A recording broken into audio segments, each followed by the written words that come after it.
asalaamaaleykum wa rahmatullahi taala wa barakaatuhu mbokk yi ñu leen di nuyu bu baax ñu leen di jaare ñu sant yàlla borom bi di julli ci nu sallallahu alayhi wa sallam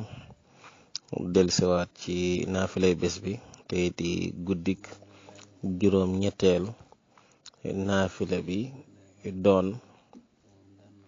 ñaari rakka bu ci nekk ay jàng qul huwallahu ahad fukki yoon ak ñaar xaraf bu ci nekk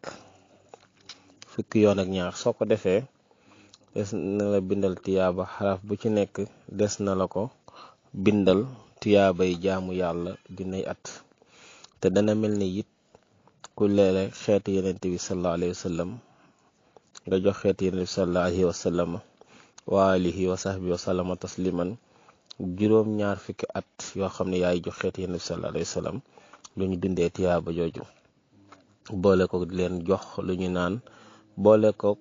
wodd itam wodd leen te it danga mel ni ku goreel junney jaam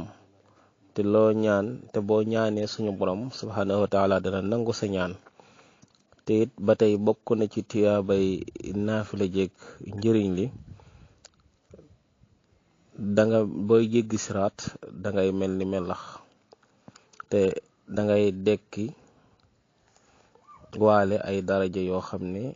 yu kawe la te yowmal xiyaam boo teewee ca pénc ma des na la ràmm loolu tolloog juróom ñaar fukk yu nit yoo xam ne sawara yayoon na ci ñoom juróom ñaar fukk yoo xam ne sawara lañu waroon tàbbi yàlla nañ suñu borom kàttanal ñu fekkee ko te def ko ak jàmm. Assalaamu aleykum wa rahmatullah aquhum Muhammad Lamine Sène